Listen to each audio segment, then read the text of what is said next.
확인된 정보를 신속히 전합니다. 코로나19 KBS 통합 뉴스룸 이영호입니다. 내일부터 출생연도의 끝자리에 따라 마스크를 살 수 있는 마스크 구매 오부제가 시행됩니다. 정부가 오늘 대리 구매 범위 확대 등의 내용을 담은 보완 대책을 발표했죠. 취재 기자 연결해서 자세한 내용 먼저 알아보겠습니다. 네, 장덕수 기자, 마스크 구매 오부제가 발표될 때부터 노약자에 대한 배려가 필요하다 이런 지적이 많았는데 정부가 이를 수용한 셈이군요. 네, 정부가 오늘 발표한 보완 대책의 핵심은 크게 두 가지입니다. 하나는 마스크 구매 오부제 시행을 앞두고 어린이와 노인 등으로 대리 구매 범위를 확대한 것이고요. 다른 하나는 국내 마스크 유통 물량을 늘리기 위해 생산업체에는 인센티브를 주고 수입 요건도 완화하겠다는 겁니다. 먼저 대리 구매 범위 확대 관련 내용을 살펴보면 당초 장애인만 대리 구매가 가능하던 것에서 어린이와 노인까지 대리 구매 범위를 확대했습니다. 만 10세 이하 어린이 458만 명과 만 80세 이상 노인 191만 명이 대상입니다. 장기 요양급여 수급자 31만 명도 대리구매 대상에 포함됐습니다. 대리구매는 주민등록부상 동거인만 가능하고 대리구매 대상자의 출생연도 끝자리에 해당하는 오부제 요일에 마스크를 살 수 있습니다. 정부는 또 마스크 생산업체를 위한 인센티브도 내놨습니다. 평일은 평균 생산량을 초과한 부분에 대해 한 장당 50원씩 단가를 인상하고 주말에는 생산량 전체의 단가를 50원 올리기로 했습니다. 정부는 이를 통해 평일은 120만 장, 주말은 1,200만 장이 추가 생산될 것으로 기대했습니다. 정부는 또 기업이 자체 사용하는 마스크 등에 대해서는 수입 요건 확인을 면제하고 비말 차단 효과가 있는 다른 유형 마스크도 생산할 수 있도록 권장 기준을 제시하기로 했습니다. 네, 이 정세균 국무총리도 마스크 구매 오부제를 앞두고 담화문을 발표했는데 어떤 내용이 담겼습니까? 네, 정 총리는 담화문에서 마스크 문제를 해소하지 못해 대단히 송구한 마음이라며 먼저 국민들께 사과했습니다. 그러면서 마스크 구매 오부제 시행을 앞두고 국민들의 협조를 당부했는데요. 특히 보건용 마스크 사용을 자제해달라는 데 주안점을 뒀습니다. 개정된 정부의 마스크 사용 지침에 따르면 혼잡하지 않은 야외나 가정 등에서는 보건용 마스크를 착용하지 않아도 된다는 겁니다. 또 감염 위험성이 낮은 곳에서는 면 마스크 사용도 권장하고 있다며 총리 자신을 비롯한 공직사회가 먼저 면 마스크 사용에 앞장서겠다고 말했습니다. 정 총리는 침체된 경제 회복을 위한 노력도 소홀히 하지 않겠다며 국회에 제출한 11조 7천억 원 규모의 추경 예산이 통과되는 대로 신속히 대처해 나가겠다고 말했습니다. 네, 이 장 기자가 지금 있는 보건복지부 청사에서도 어제 확진 환자가 나왔다는 소식이 있었는데요. 추가 내용이 들어온 게 있습니까? 네, 어제 보건복지부에서 코로나19 확진 환자가 나왔다는 소식에 방역의 컨트롤 타워가 뚫리는 것 아니냐는 우려가 나왔는데요. 다행히 동료 51명에 대한 진단검사 결과 전원 음성 판정이 나왔습니다. 복지부는 이에 따라 자가격리자 27명을 제외한 나머지 인원을 내일부터 정상 출근시키기로 했습니다. 복지부는 앞서 확진 환자가 발생했다는 소식에 청사 1층과 5층, 6층 전체와 엘리베이터 등 동선에 대한 소독을 모두 마쳤습니다. 복지부는 방역 업무와 부서 업무 수행에는 지장이 없다며 앞으로도 업무 공백이 발생하지 않도록 하겠다고 밝혔습니다. 지금까지 중앙재난안전대책본부에서 KBS 뉴스 장덕수입니다. 코로나19 국내 확진자가 어제 하루 367명 증가해 모두 7,134명이 됐습니다. 증가폭이 11일 만에 400명 미만으로 줄었습니다. 전문가와 함께 코로나19 현황과 확산세 짚어보겠습니다. 고대 구로병원 감염내과 김우주 교수, 또 이충원 의학 전문 기자 나와 있습니다. 네, 자 먼저 이 기자, 확진자 현황부터 좀 정리를 해볼까요? 400명 이하로 일단 나왔습니다. 네, 그렇죠. 367명이 늘었습니다. 지난달 26일 이후에 계속 400명, 500명, 600명 수준으로 환자가 증가하다가 11일 만에 367명이 300명대, 400명 미만으로 떨어진 거죠. 네. 방역당국의 조사 결과 전체 80%에 가까운 79.4%가 집단 감염으로 나타났다고 밝혔습니다. 지금까지 사망자는 50명이고요.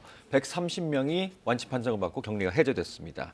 현재 위중한 환자는 36명이라고 보건당국은 밝혔습니다. 예.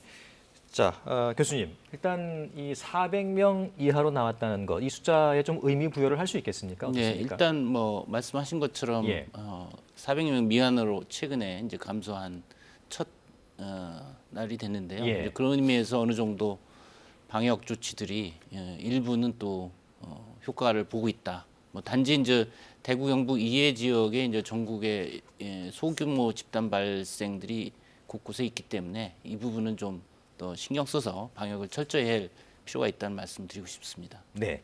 자, 신천지 교인에 대한 조사가 좀 마무리되면서 약간 이제 주춤한 모양이긴 합니다만 대구의 상황이 아직까지 좀 안심할 수 있는 상황은 아닌 것 같아요. 대구 상황 좀 정리해 주시죠. 대구는 뭐 사실상 뭐 비교하자면 큰 불이 난 건데 예. 큰 불이 조금씩 잡혀가고 있는 상황입니다. 대구도 하루에 300명 이상씩 늘었는데 처음으로 200명대, 297명이 늘었습니다. 그래서 환자는 5,381명이고요. 지난달 29일 이후 처음으로 200명대로 증가폭이 줄었습니다. 예. 현재 2,000명이 이제 입소 대기를 하고 있는 상황인데 그 중에는 입소를 원치 않는 분들도 계셔서 좀 안타까운 그런 부분들이 있고요. 신천지 교인들의 조사는 95%까지 검체 조사가 끝났습니다. 아직 결과가 안 나온 사람들도 있지만 신천지 교인들의 양성률이 처음에는 80%였거든요. 네. 근데 최근에는 한 17% 정도 된다고 합니다. 그래서 대구도 역시 확진자 수는 계속적으로 앞으로 좀 줄어들 것 같습니다. 네. 자, 조금 전 방역 당국의 발표가 나왔습니다. 오늘 오후 4시 기준 179명이 더 늘어서 국내 누적 확진자 수는 7,313명이 됐습니다. 7,313명. 자, 교수님 179명, 오늘 오후 4시 기준이거든요. 네.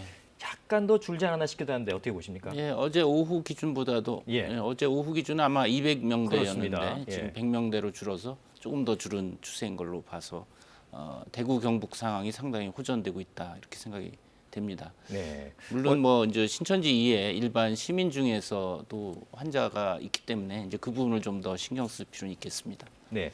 자, 이충원 기자는 어떻게 보십니까? 179명. 이것도 좀 의미를 부여할 수 있겠는데요. 네, 뭐 큰 차이는 아닙니다만 예. 뭐 감소 추세에 있다고 볼 수가 있는 거고요. 예. 대구는 교수님께서 말씀하신 것처럼 일반 시민들, 물론 신천지 교인들의 2차, 3차 전파에 의한 그런 감염일 텐데 대구 일반 시민들 조사했을 때도 10% 정도의 양성률이 나온다고 하거든요. 예. 그렇다면 대구는 앞으로 환자가 좀 증가폭은 줄기는 하겠지만 계속적으로 확진자가 더 나올 가능성은 충분히 있어 보입니다. 네. 자세한 내용은 저희가 잠시 취재기자 통해 다시 한번 확인을 드리겠고요. 179명, 오늘 오후 4시 기준입니다. 7,313명의 누적 확진자를 말씀드리겠습니다. 자, 이렇게 숫자가 약간은 줄고는 있습니다만 이게 이제 다른 지역의 문제고 특히 이게 집단 감염 사례가 나오고 있어 걱정이거든요. 확진자의 73% 정도가 지금 집단 감염이라면서요. 73%는 어제 상황이고요. 예. 오늘 발표는 79.4%입니다. 더 늘었군요. 그러니까 예. 이제 조사가 아직 끝나지 않은 그런 어떤 집단에 대해서는 아직 그 통계 잡히지는 않는데 결국 나중에 다 가게 되면 80%가 넘는 사람이 아마 집단 감염으로 파악될 것 같습니다.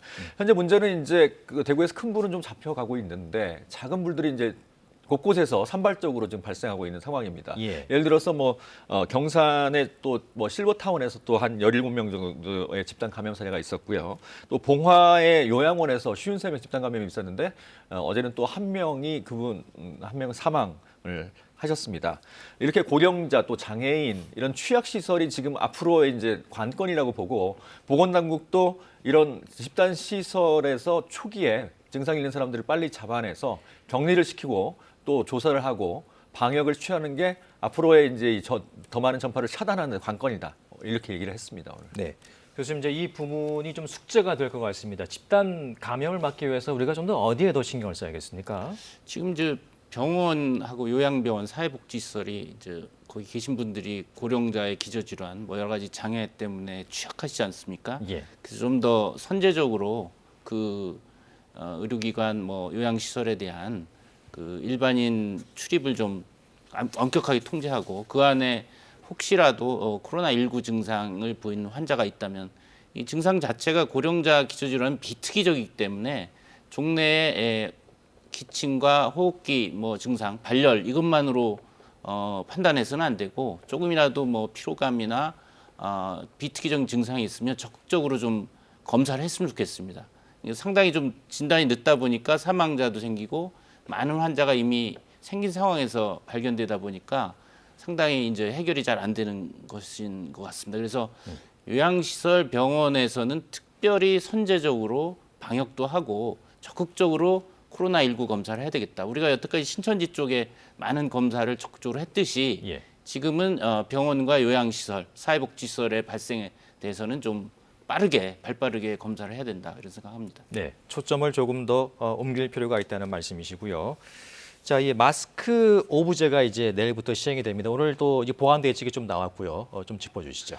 뭐 사상 초유죠. 예. 마스크까지 이제 오브제를 실시하는데 내일부터 실시가 됩니다.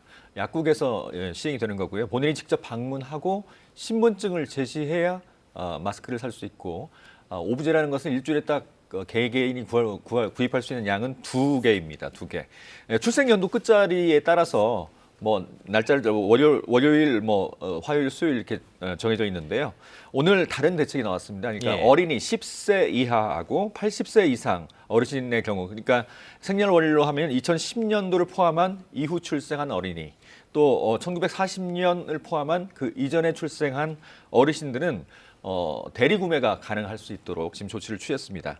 그런데 이 대리 구매가 가능하려면 주민등록 등본을 또 갖고 가야 됩니다. 그러니까 그거를 사러 가는 사람이 자기 신분증과 주민등록 등본을 갖고 가서 그걸 동거인임이 확인이 됐을 때 그걸 구매할 수가 있습니다. 네. 자, 교수님, 오늘 오브제 내일 시행 앞두고 이제 보안 대책이 좀 발표가 됐습니다. 어떻게 보십니까? 좀 이게 나이에 따라 좀 제한을 놓거든요.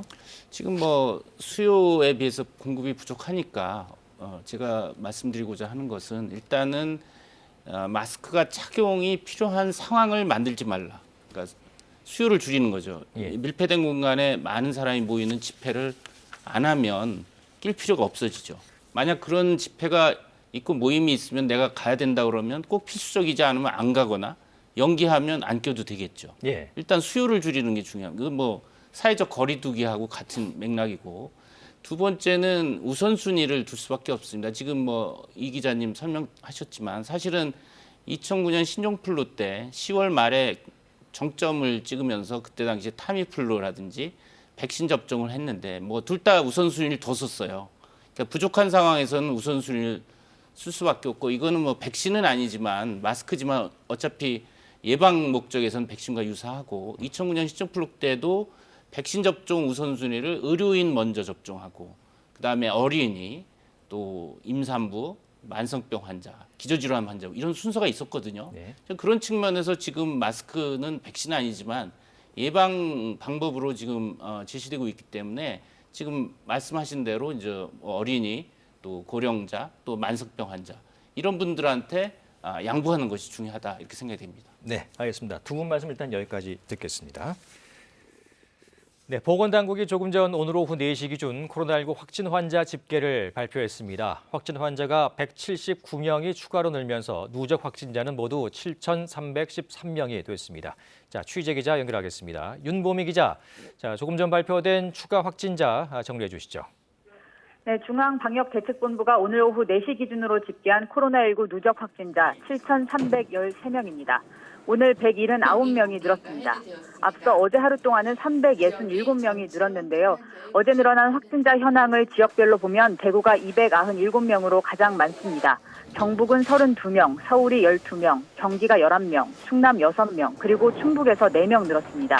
또 부산과 울산, 경남, 세종, 강원에서 각각 1명씩 늘었습니다. 전국적으로 약 79.4%는 신천지교회와 청도 대남병원, 부산 온천교회 등 집단 발생과 관련이 있는 것으로 조사됐습니다. 나머지 20.6%는 산발적 발생에 속하거나 감염 경로를 조사하는 중입니다. 보건당국이 공식적으로 확인한 누적 사망자는 50명입니다. 어제 하루 6명이 늘었습니다. 평균 치명률은 0.7%인데 60대 이상 확진자의 경우 치명률이 급증한다고 보건당국은 밝혔습니다. 60대 치명률은 1.3%, 70대가 4.4%, 80대 이상은 6.6%로 나타났습니다. 보건당국이 오늘 오후 브리핑에서 밝힌 중증 이상 환자는 60명, 이 가운데 기계호흡까지 필요한 위중 환자는 36명입니다. 완치 판정을 받고 격리 해제되는 환자도 늘고 있습니다. 보건당국은 어제 하루 12명이 격리 해제됐다고 밝혔습니다. 지금까지 격리 해제된 사람은 이제 모두 130명입니다. 지금까지 문화복지부에서 KBS 뉴스 윤봄입니다. 이어서 KBS 지역 네트워크를 통해 지역별 상황 자세히 살펴보겠습니다. 연일 확진자 증가세를 보이던 대구, 경북에서는 오늘은 증가세가 다소 주춤했습니다. 대구시는 신천지 신도들에게 검체 검사를 받을 것을 강하게 압박하고 있는데요. 취재 기자 연결하겠습니다. 김지홍 기자, 대구 경북에서는 오늘 몇 명이 확진 판정을 받았습니까? 네, 오늘 대구 경북에서는 329명이 추가로 확진 판정을 받았습니다. 대구 297명, 경북 32명인데요. 대구의 경우 지난달 27일 이후 처음으로 신규 확진자 수가 200명 선으로 떨어졌습니다. 다만 사망자는 계속 늘어나고 있는데요. 경북 봉화 푸른요양원에서 확진 판정을 받아 치료를 받던 78살 여성이 숨지는 등 어제 하루에만 모두 6명이 숨졌습니다. 이틀 전 대구에서 확진자 산모로부터 출생한 신생아는 진단검사 결과 음성으로 나왔는데요. 이 밖에 대구의 코로나19 확진자 임산부 6명 가운데 1명은 생활치료센터에, 나머지 5명은 자택에 대기 중인데 모두 안정적인 상태로 확인됐습니다. 생활치료센터에선 처음으로 퇴소자가 나옵니다. 대구시는 입소자를 대상으로 1, 2차 검체 검사를 한 결과 모두 음성으로 나온 36명에 대해 오늘 퇴소 조치하기로 했습니다. 한편 생활치료센터는 여전히 부족한 상황입니다. 대구 경북 지역의 경증 환자 1,013명이 입소를 마쳤지만 아직 2,000여 명이 자택에서 대기 중입니다. 네, 이런 가운데 대구시는 신천지 신도들에 대한 검체 검사를 강하게 압박하고 있다죠. 네, 그렇습니다. 검체 검사 결과를 통보받은 신천지 신도 9,200여 명 가운데 4,046명이 확진 판정을 받았습니다. 확진율은 43.8%입니다. 다만 어제 하루의 신천지 신도 검사 결과만 놓고 보면 확진율이 16.7%로 나타나는 등 신천지 신도 중 신규 확진자가 줄어들고 있는 것을 알 수 있습니다. 앞서 대구시는 전원이 음성 판정을 받을 때까지 신천지 신도들에 대한 자가격리를 계속 유지하겠다고 했는데요. 아직 검체 검사를 받지 않은 신도들에 대해서는 검사를 강하게 압박하고 있습니다. 내일까지 검사를 받지 않으면 전원 고발 조치하겠다고 밝혔습니다. 또 아직 연락이 되지 않은 23명에 대해서 경찰에 소재 파악을 의뢰했습니다. 한편 대구 한마음 아파트 입주자 가운데 확진 판정을 받은 신천지 신도 46명에 대해서는 오늘까지 전원을 생활치료센터에 입소시키기로 했습니다. 지금까지 대구시청에서 KBS 뉴스 김지웅입니다. 네, 이번엔 서울과 수도권 상황 알아보겠습니다. 서울 관악구에 사는 8살 여자 어린이가 확진 판정을 받는 등 이 서울 경기에서도 확진자가 나왔습니다. 취재 기자 연결합니다. 김석 기자, 서울과 수도권 확진자가 몇 명이나 늘었습니까? 네, 오늘 새벽 0시 기준으로 서울과 수도권 확진자가 24명 늘었습니다. 서울과 경기에서 각각 12명이 늘었고 인천에선 확진자가 나오지 않았습니다. 지금까지 누적 확진자는 서울 120명, 경기 142명, 인천 9명 등 모두 271명입니다. 서울에서는 관악구에 사는 8살 여자 어린이가 확진 판정을 받았습니다. 이 어린이는 지난달 22일 대구에 사는 증조 외할머니를 만난 것으로 확인됐는데요. 할머니가 먼저 지난 2일에 확진 판정을 받았습니다. 관악구는 이 밖에 오늘 확진자가 1명 더 나왔다고 밝혔습니다. 서울 동대문구에선 이미 확진 판정을 받은 사위와 한 집에서 생활하던 60대 부부가 오늘 나란히 확진 판정을 받는 등 확진자 3명이 추가로 나왔습니다. 경기 부천시에서도 과천 신천지교회 예배에 참석한 20대 여성과 대구에 사는 친척을 방문한 40대 남성이 확진 판정을 받았고요. 또 용인시에 사는 30대 대한항공 승무원도 코로나 양성 판정을 받았습니다. 이 승무원은 지난달 미국 LA에 다녀왔고 비행기에 타고 있던 확진자와 접촉한 것으로 파악됐습니다. 경기 안산시에서도 70대 부부가 확진 판정을 받았습니다. 이들 부부는 확진 판정을 받은 군포시 페인트 도매업체 직원의 시부모인 것으로 확인됐습니다. 이에 따라 군포시의 페인트 도매업체 관련 확진자는 모두 10명으로 늘었습니다. 안산시에서는 지난달 대구 신천지교회 예배에 참석한 20대 여성이 오늘 추가로 확진됐다는 소식이 전해졌습니다. 네, 이 수도권에서도 소규모의 집단 감염 사례가 잇따르고 있군요. 네, 그렇습니다. 경기도 성남시 분당 재생병원에서 확진자 1명이 더 나왔습니다. 이로써 이 병원에서만 지금까지 13명이 코로나19 확진 판정을 받았습니다. 여기에 분당 재생병원 확진 환자와 접촉한 한 내과 의원의 30대 여성 간호조무사도 확진 판정을 받았습니다. 분당 재생병원은 외래 진료와 응급실 운영을 중단한 채 직원들을 대상으로 전수조사를 진행하고 있습니다. 광명시에서는 함께하는 교회 부목사가 확진 판정을 받은 것으로 확인되면서 교인들에 대한 전수조사가 이루어지고 있습니다. 전국에서 발생한 코로나19 확진자의 80%가 집단 발생과 연관된 사례라고 보건당국이 밝혔는데요. 분당 재생병원을 비롯해 서울 은평 성모병원, 성동구 주상복합아파트, 종로구 명륜교회와 종로 노인복지관 등에서 집단 발병 사례가 나오고 있습니다. 지금까지 문화복지부에서 전해드렸습니다. 충남과 세종 지역은 줌바 댄스 수업 참여자를 중심으로 코로나19 확진자가 나오고 있습니다. 세종시의 보건복지부 직원 한 명도 이 수업을 듣고 확진 판정을 받았는데요. 취재 기자 연결하겠습니다. 네, 박병준 기자, 오늘도 세종과 충남에서 추가 확진자가 나왔죠. 네, 그렇습니다. 오늘도 세종과 충남에서 각각 2명씩 추가 확진자가 나왔습니다. 먼저 세종시는 지난달 22일에 한 명의 코로나19 확진자가 발생한 지 2주 가까이 추가 발생이 없었는데 최근 사흘 연속으로 확진자가 나오고 있습니다. 어제와 그제 한 명씩 확진자가 나온 데 이어 오늘은 2명의 확진자가 추가됐습니다. 이로써 세종 지역 총 확진자는 5명으로 늘었습니다.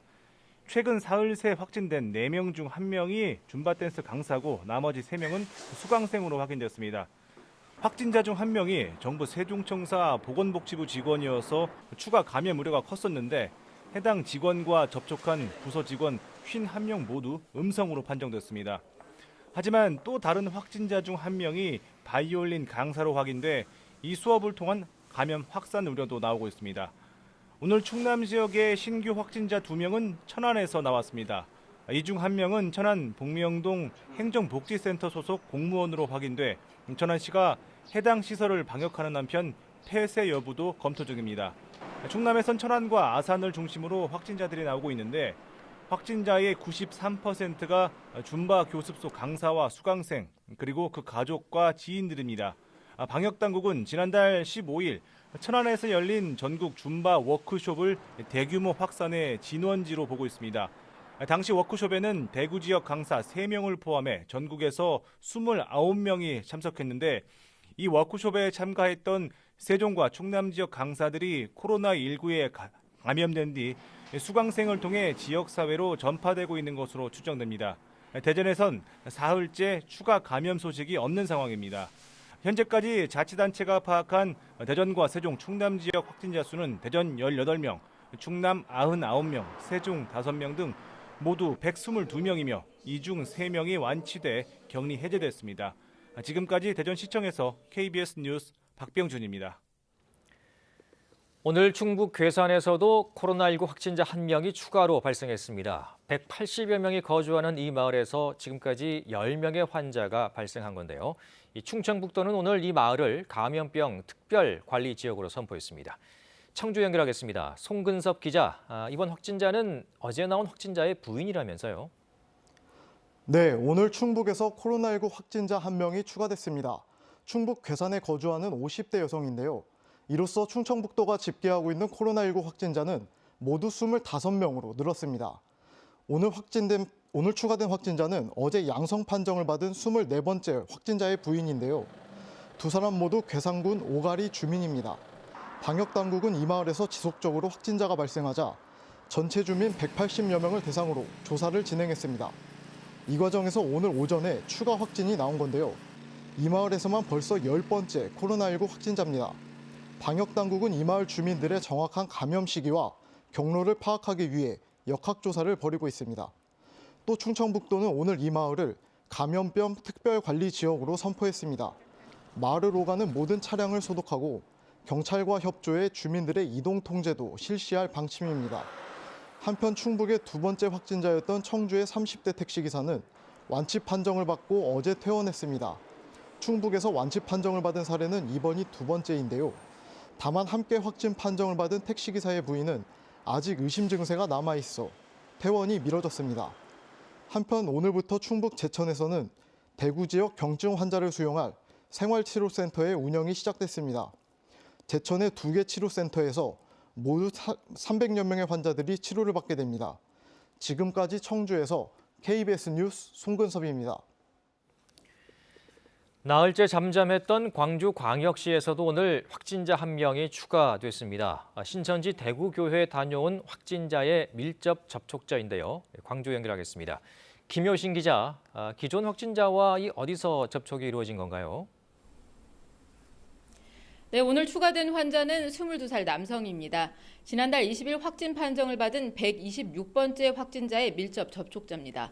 이로써 광주광역시의 누적 확진자 수는 14명으로 늘었는데요.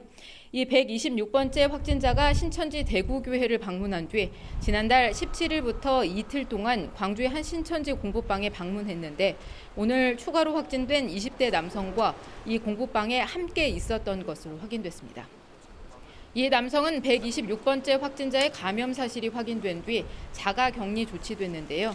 증상이 나타나지 않자 지난 2일 격리 해주됐습니다. 하지만 광주 남구청으로부터 산별진료소 방문을 권고받고 어제 코로나19 검사에서 확진 판정을 받았습니다.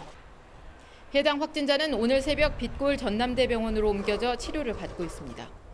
광주시청은 밀접 접촉자의 경우 코로나 감염 검사를 해야 한다는 규정은 없다면서 앞으로는 자가격리 전후로 검사를 하겠다고 밝혔습니다. 또 이 남성이 자가격리가 해제되고 확진 판정을 받은 만큼 격리 기간에 다른 사람을 통해 감염된 것인지 아니면 코로나 잠복 기간이 길었던 것인지 역학조사를 벌이고 있습니다. 지금까지 광주시청에서 KBS 뉴스 김효신입니다. 오늘 강원도에서 코로나19 양성 확진 환자 1명이 새로 발생했습니다. 취재 기자 연결해서 자세한 소식 알아보겠습니다. 박상희 기자, 강릉에서 또다시 확진자가 나왔다고요? 네, 그렇습니다. 오늘 새로 나온 확진자는 서울시 관악구에 사는 20대 여성으로 며칠 전 강릉을 방문했는데요. 이 여성은 지난달 15일 충남 천안의 줌바 댄스 워크숍에 참여했던 것으로 확인됐습니다. 이 여성은 앞서 4일 서울에서 버스를 타고 평창 진부터미널에 도착해 대관령 모던빌 펜션에서 2박 3일 동안 머물렀는데요. 다음 날 저녁에는 대관령 하나로마트와 근처 식당에 들렀습니다. 또 6일 오전에는 용평 스키장에 방문했는데요. 이날 충남도청으로부터 검사 권유 전화를 받고 강릉 동인병원에서 진단검사를 받았습니다. 이 여성은 검사 결과가 나오기 전까지 자전거로 강릉 곳곳을 다닌 것으로 나타났는데요. 먼저 강릉시 사천면에 있는 시간여행 펜션에 머무른 뒤 다음 날인 7일에는 해안로를 따라 자전거 여행을 했습니다. 이 과정에서 식당과 모텔에 각각 들른 것으로 나타났는데요. 이 여성은 오늘 오전 확진 판정을 받은 뒤 강릉의료원 음압병실에 입원해 있는데 지금까지 특별한 증상은 없는 것으로 파악됐습니다. 함께 여행을 한 나머지 1명도 강릉의료원에 격리된 상태로 진단검사가 진행 중입니다. 강릉시는 확진자가 다녀간 음식점 등 시설에 대한 방역을 마친 상태인데요. 계속해서 동선을 확인하는 등 세부적인 역학조사에 나설 방침입니다. 오늘 새 확진자가 나오면서 지금까지 강릉에서만 6명의 확진자가, 강원도 전체로는 28명의 코로나 확진자가 발생한 것으로 집계됐습니다. 지금까지 강릉시청에서 KBS 뉴스 박상입니다. KBS 지역 네트워크를 통해 각 지역별 상황 점검해 봤습니다. 전문가와 함께 계속 이야기 이어나가겠습니다. 자, 이 기자, 지역별 상황 쭉 훑어봤는데요. 가장 또 우려되는 곳이 충남 지역인 것 같아요. 충남 지역에서 좀 확산세가 좀 나오고 있거든요. 그렇습니다. 줌바 댄스 워크숍이 지난달 15일 날 열렸는데 전국에서 그 줌바 댄스 강사 29명이 참석을 했다고 합니다. 예. 이 가운데 7명이 확진 판정을 받았고요. 12명은 음성 판정을 받았습니다만 10명은 현재 검사 중입니다. 전국에서 모였으니까 또 이걸 매개로 해서 또 확산 가능성이 있어 보이기도 합니다. 앞서 보셨듯이 강릉에서 이 줌바 댄스 그때 워크숍에 참석했던 한 여성이 양성 판정을 받았는데 증상이 없었다고 하는 것 같거든요. 예. 그렇다면 젊고 건강한 분이기 때문에 무증상 감염일 가능성이 상당히 있습니다. 근데 무증상이라고 하더라도 전파 가능성은 있기 때문에 주의 깊게 좀 지켜봐야 될 것 같습니다. 네. 자, 교수님, 무증상 얘기가 나와서 말인데 이 계속해서 이제 음성 판정을 나오다가 갑자기 양성 판정으로 바뀌는 경우가 있거든요. 이건 좀 어떻게 봐야겠습니까? 그러니까 뭐 이 바이러스 양이 적어서 검사 방법에서 이제 음성으로 나올 수도 있고 예. 검체 채취할 때 충분히 목 깊숙이 이제 면봉을 넣어서 충분히 검체를 채취 안 하는 경우 또 약하게 나올 수가 있거든요. 그리고 실제 이제 바이러스가 이 건강한 사람은 면역 시스템하고 싸우면서 억제되다가 어느 순간 이제 피로하면 이 바이러스가 다시 증식이 돼서 또 증상이 나오면서 양성은 나올 수도 있고 또 우리가 보통 잠복기를 2일에서 14일, 평균 7일 정도로 보지만 중국에서 이미 최대 24일까지 잠복기가 늦어지는 경우도 있다고 한 걸로 봐서 아까 광주 사례 같은 경우는 뭐 확진자의 접촉자로 2주간 자가격리 해제했는데 이후에 양성이 나온 것은 아마 예외적으로 최대 잠복기 14일 이후에 늦게 나오는 이런 사례인 것 같습니다. 네. 이제 그런 점에서 이제 방역할 때 좀 유의할 필요는 있겠죠. 네, 좀 어려움이 있는데 조금이라도 의심 증상이 느껴진다면 본인 스스로가 일단 조심하는 것이 무엇보다 그렇죠. 중요할 것 같습니다. 예. 자, 이 기자도 지역별 상황을 쭉 훑어보면 대구 또 부산 지역에서 임신부가 이 확진자가 나오지 않았습니까? 네. 예, 더 조심해야 될 것 같은데요. 네, 대구 부산 지역에서 지금까지 7명의 임신부가 확진 판정을 받았는데요. 네. 그래서 이제 우려가 굉장히 높았는데 태아에 이제 가느냐? 예. 그건 알겠습니다. 아닌 것으로. 예. 자, 이 얘기는 잠시 후에 이어가도록 하겠고요. 자, 지금 코로나19와 관련해서 박능호 보건복지부 장관의 브리핑이 있습니다. 중앙재난안전대책본부 현장을 연결해서 직접 들어보겠습니다. 더불어 최복수 중앙재난안전대책본부 이통재관, 김건 외교부 차관보, 김성근 교육부 학교혁신지원실장, 윤태호 중앙사고수습본부 방역총괄반장이 배석했습니다. 수호 통역이 함께 진행됩니다. 브리핑은 박능우 중앙재난안전대책본부 1차장이 코로나19 중앙재난안전대책본부 회의 결과 등을 설명한 후 기자분들 질문에 배석한 분들과 함께 답변하는 순서로 진행하겠습니다. 먼저 박능우 중앙재난안전대책본부 1차장이 설명하겠습니다.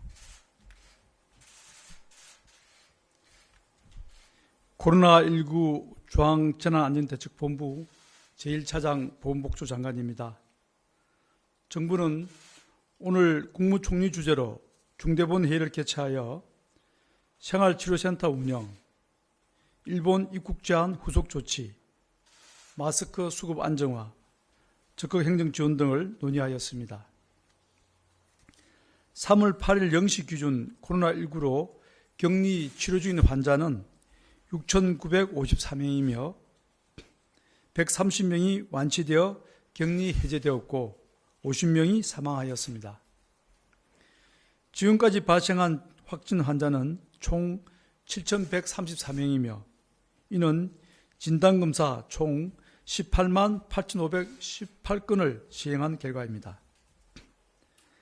사망한 환자분들에게는 심심한 조의와 위로의 말씀을 드립니다. 일주일 전인 3월 1일 정부는 코로나19가 전국적으로 확산될 수 있는 중요한 분수령을 맡고 있으며 대구, 경북 등 감염병 특별관리지역의 코로나19 확산을 강력하게 저지함과 동시에 피해를 최소화하기 위하여 중증도에 맞는 치료체계 재구축에 나서겠다고 발표한 바 있습니다. 이에 따라 지난 일주일간 많은 일들이 진행되었습니다. 특별관리지역인 대구, 경북 지역에 대해서는 진단검사를 하루 3,000건 이상 집중적으로 실시하였고 전국적으로도 하루 1만 7,000건까지 진단검사를 확대하여 코로나19 환자를 찾고 격리하였습니다. 특히 고위험 집단인 신천지 신도와 교육생 31만 명의 명단을 입수하여 전원을 자가격리 또는 능동감시로 관리를 하고 있으며 유증상자 중심으로 진단검사를 실시하고 있습니다. 피해를 줄이기 위한 치료체계도 본격적으로 가동되고 있습니다. 중앙방역대책본부의 새로운 지침에 따라 확진 환자는 의료진의 중증도 분류를 받고 이송되고 있습니다.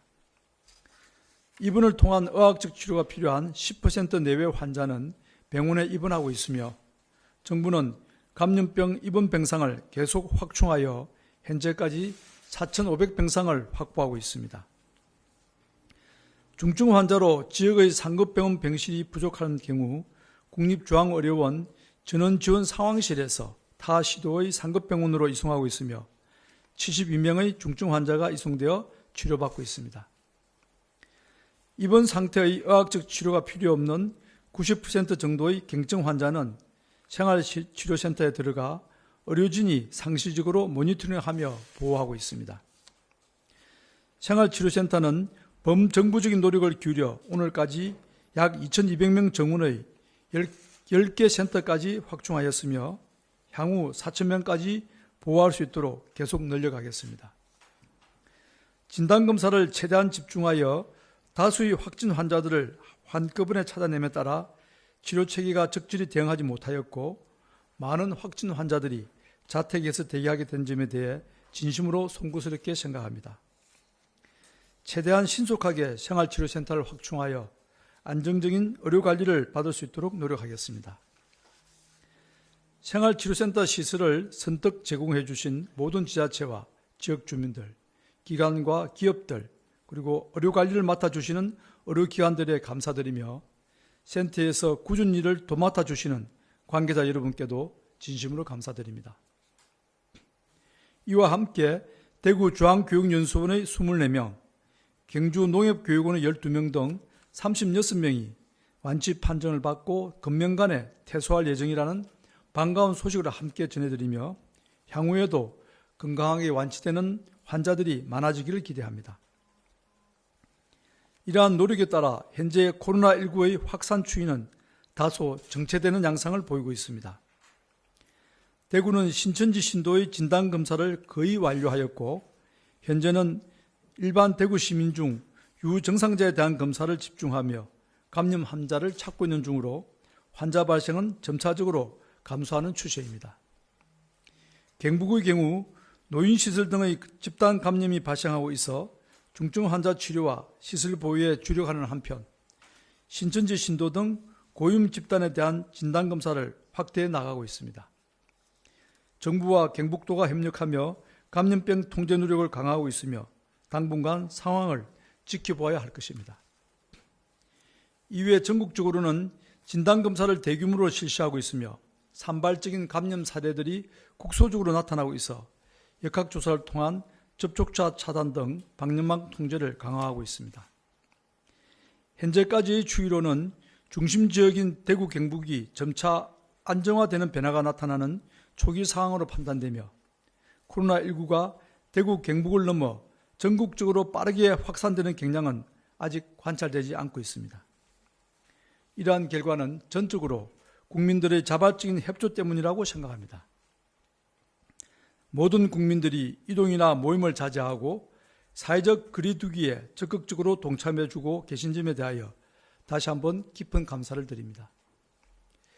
외국의 사례들처럼 극단적인 봉쇄를 실시하지 않고 개방적인 사회를 유지함에도 불구하고 이러한 변화가 나타나는 것은 오로지 국민 여러분들의 참여와 협조 덕분입니다.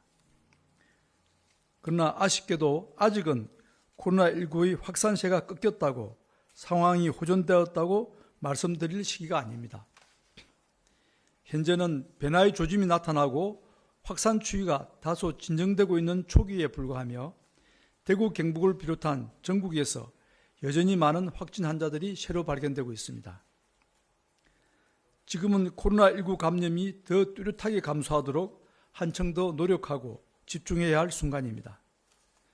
정부는 코로나19의 확산을 통제하기 위해 범정부적인 모든 역량을 집중하여 방역 관리를 강화해 나가겠습니다. 각 지자체에서도 진단검사 확대와 역학조사 강화, 생활치료센터와 감염병 전담병원의 확충 등 지역의 감염병 대응 체계를 한층 더 강화하여 주시기 바랍니다. 국민 여러분들께서도 많이 불편하고 힘이 드시겠지만 조금만 더 함께 노력해 주실 것을 당부드립니다. 국민 여러분들이 도와주신다면 대한민국은 코로나19로 인한 지금의 감염병 위기를 충분히 극복할 수 있습니다. 확진 환자 수는 비록 7,000명을 넘어 많은 것처럼 보이지만 대부분의 코로나19 환자는 하나의 단일 그룹과 하나의 단일 권역에서 발생하였습니다. 코로나19 환자의 90%가 대구와 경상북도에서 나타나고 있으며 63%가 신천지 종교 집단과 직접 관련이 있고 그 외에도 직간접적 영향을 받은 환자들이 다수입니다. 31번 환자의 발생 이전과 이후는 완전히 다른 방역적 상황으로 문제를 야기했지만 우리나라 방역 관리 체계는 이후에도 효과적으로 상황을 통제해 나가고 있습니다. 우리나라의 방역 관리 체계는 사스, 신종플루, 메르스 등을 거치며 계속 발전해 왔고 그 경험을 통해 외국과 다른 소중한 장점들을 가지게 되었습니다. 무엇보다도 우리는 투명하고 신속하게 정보를 공개합니다. 국민들에게 필요한 정보를 다양한 방법으로 투명하게 알리고자 노력하고 있습니다. 효과적인 방역 관리를 위해서는 국민의 신뢰가 무엇보다도 중요하기 때문입니다.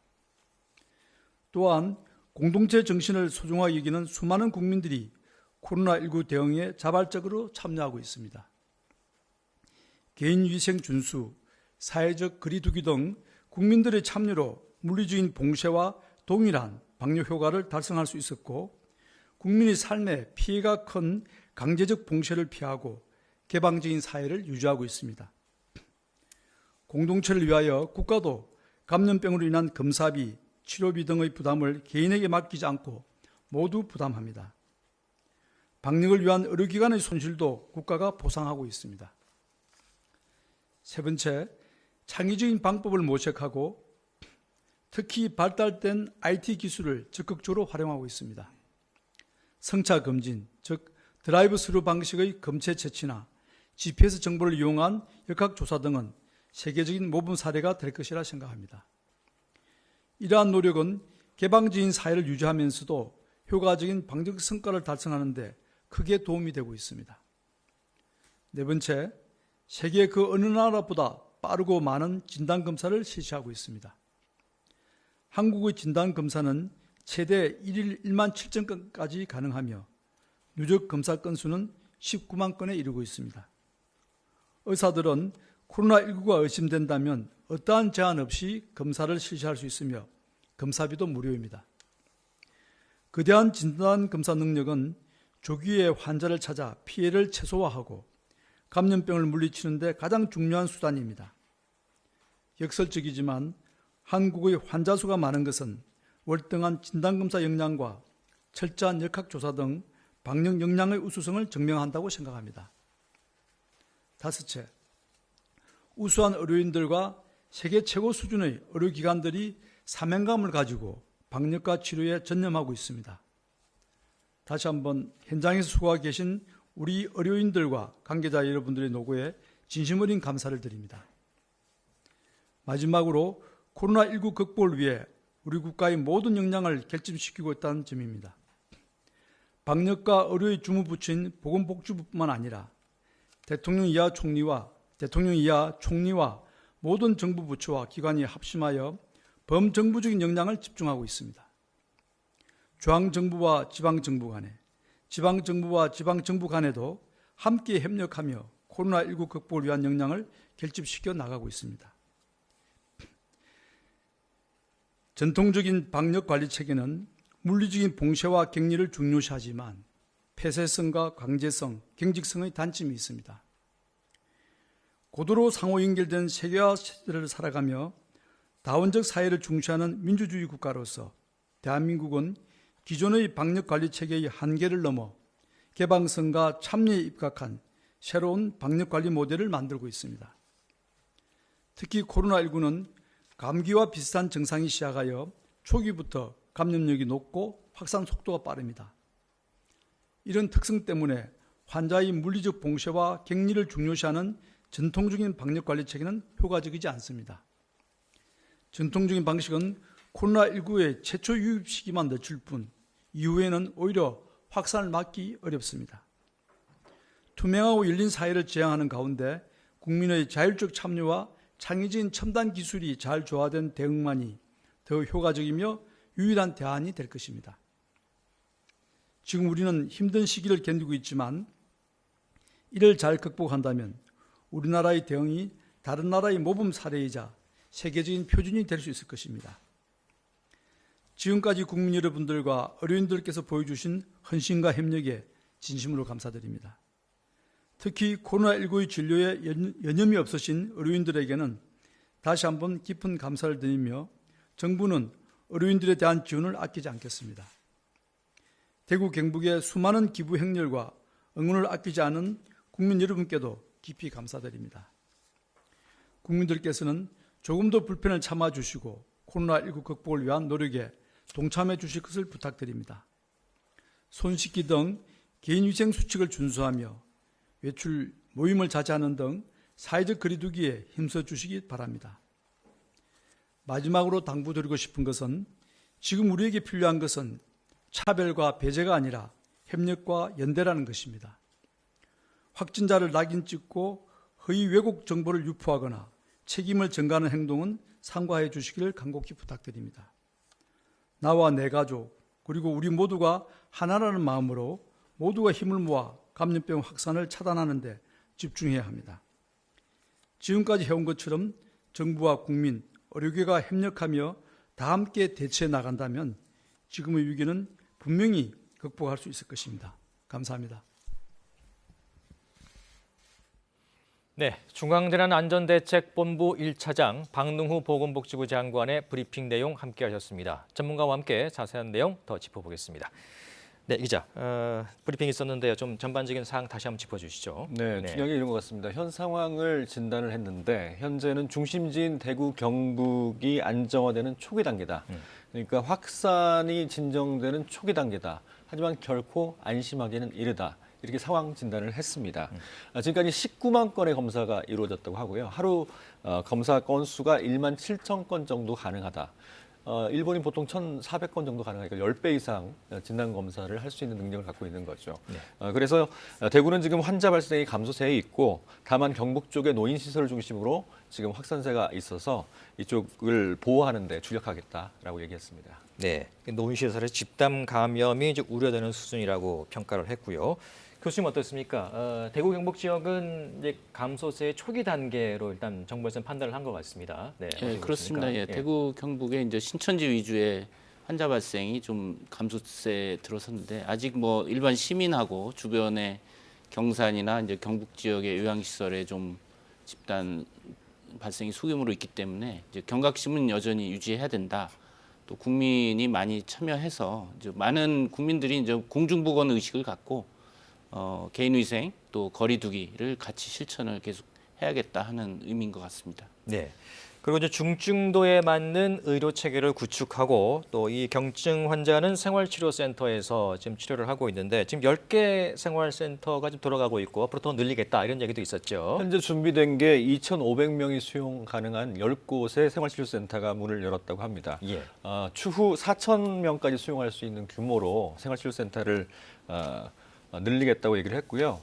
또 하나 반가운 것은 이 생활치료센터에 입소했는데 지금 완치돼서 퇴소 예정인 분이 36명이 있다고 합니다. 아마 오늘 내일 퇴소할 것 같습니다. 예.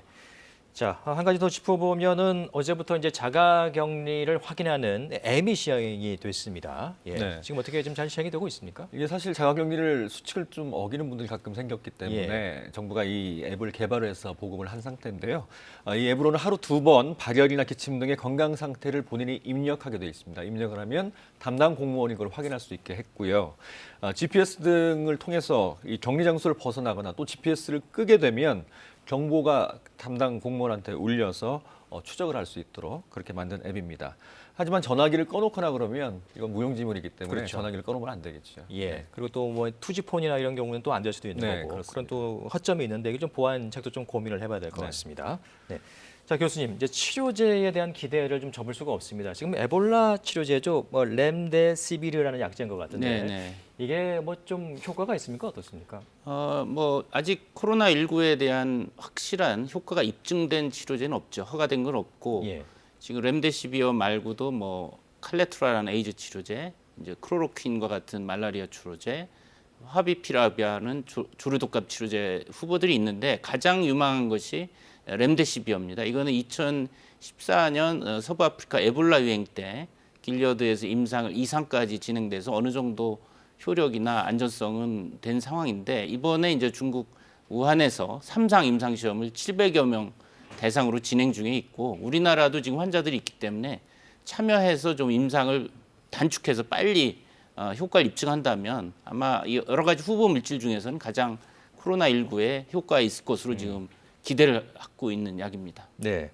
자, 코로나19가 지금 전 세계 인류의 지금 숙제가 됐습니다. 다른 나라의 상황을 보면 미국도 뭐 뉴욕주에서 비상사태를 선포하기도 했고요. 지금 사망자도 많이 급증하고 있는 상태인데 이제 팬데믹이라는 표현이 있지 않습니까? 네. 전 세계적인 유행 이런 표현인데 지금 걱정인데 지금 전 세계 상황이 좀 어떤 것 같습니까? 뭐 WHO는 아직 팬데믹 선언은 안 했지만 사실상 팬데믹입니다. 왜냐하면 두 개 대륙에서 각 국가에서 지역사회 전파가 있는 경우를 팬데믹이라고 우리가 인플루엔자 때 그렇게 정의하거든요.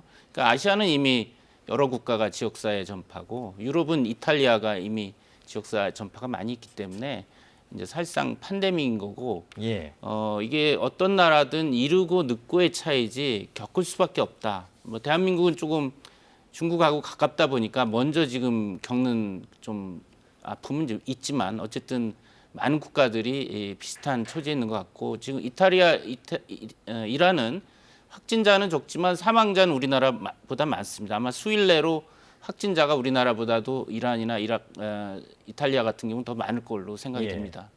다른 나라와 비교해 보면은 이 치명률은 우리가 좀 낮게 나오는 것 같고요. 그렇죠. 그건 이제 뭐 통계의 문제일 수도 있는데 이런 부분들을 좀 더 우리가 면밀하게 살펴봐야 될 것 같습니다. 자, 두 분 말씀은 여기까지 듣도록 하겠습니다. 고맙습니다. 네, 이어서 KBS 재난방송센터를 연결해서 코로나19의 현재 상황 그래픽을 통해서 자세히 점검해 보겠습니다. 네, 김성환 기자, 먼저 국내 확진자 현황부터 정리해 주시죠. 네, 현재까지 집계된 코로나19 확진자는 7,313명입니다. 0시 기준보다 오늘 179명 늘었는데요. 사망자는 0시 공식 집계론 50명이지만 지자체 자체 집계론 이보다 더 늘어날 수 있습니다.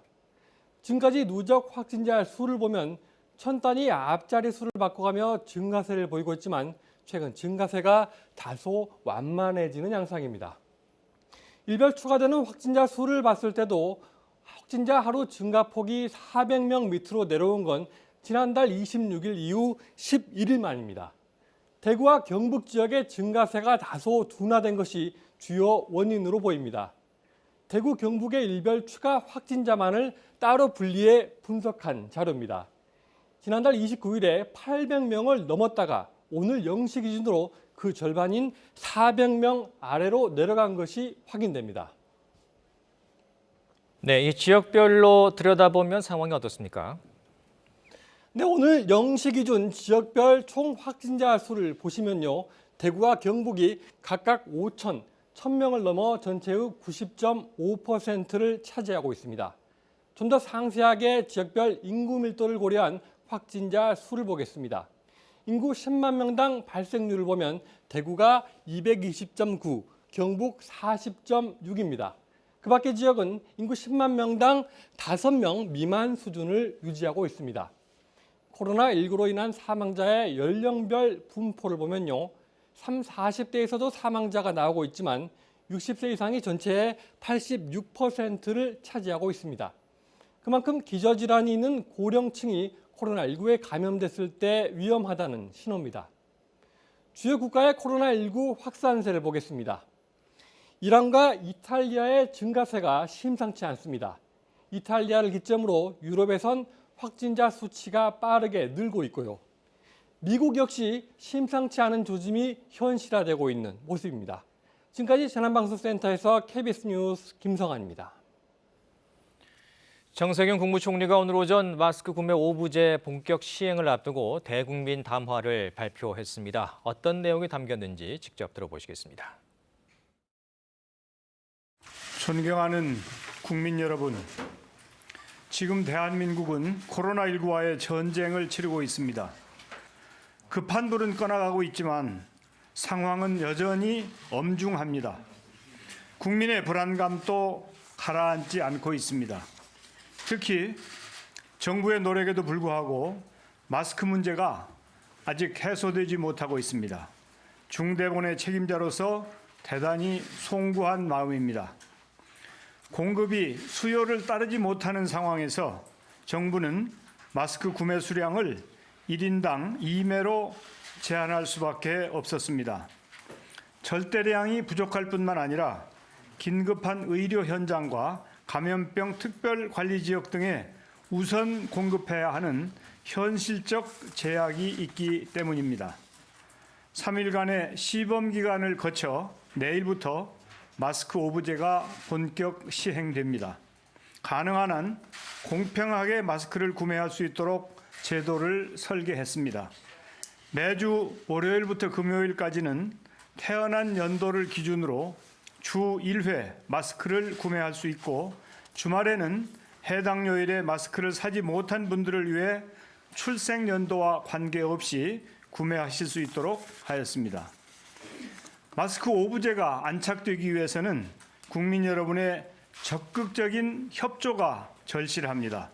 다소 불편하시더라도 꼭 필요한 사람이 우선적으로 구매할 수 있도록 양보와 배려, 협력을 기반으로 한 성숙한 시민의식을 발휘해 주시기를 당부드립니다. 콩 한 쪽도 나눈다는 심정으로 지금의 위기를 슬기롭게 극복해 나갑시다. 정부도 모든 행정력을 동원하여 차질 없이 시행될 수 있도록 노력하겠습니다. 아울러 개정된 마스크 사용 지침은 혼잡하지 않은 야외나 가정 내 그리고 개별 공간에서는 마스크를 착용하시지 않아도 된다고 합니다. 감염 위험성이 낮은 곳에서는 면 마스크 사용도 권장하고 있습니다. 저를 비롯한 공직사회가 먼저 면 마스크 사용에 앞장서겠습니다. 마스크 공급을 늘리기 위한 필터 등 원자재 확보에 최대한의 노력을 기울여 나가겠습니다. 생산 설비의 가동률을 극대화하는 한편 밀실 생산이나 부종 유통에 대해서는 철저히 단속하겠습니다. 전국 각지에서 대구로 달려와 주신 의료진과 자원봉사자, 군 경과 소방대 눈물 어린 헌신, 중앙정부와 지방정부 간의 긴밀한 협력, 그리고 시민들의 감동적이고 자발적인 성원에 깊이 감사드립니다.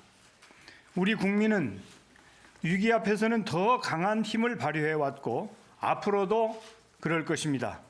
국민 모두가 하나가 되어 힘을 모은다면 코로나19와의 전쟁도 반드시 승리할 것입니다. 감사합니다. 내일은 전국이 흐린 가운데 비가 내리겠습니다. 오후에 제주도를 시작으로 밤부터는 충청 이난지방 그리고 모레 새벽에는 이 비가 전국으로 확대되겠는데요. 일단 내일 하루 예상 강우량은 제주도에 최고 40mm, 남부지방은 5에서 10mm, 충청 지역은 5mm 안팎입니다. 또 오늘 밤부터 내일 새벽 사이에는 곳곳에 안개가 짙게 끼겠습니다. 가시거리가 많게는 200m로 짧아질 수 있으니까요. 교통안전에 유의하셔야겠습니다.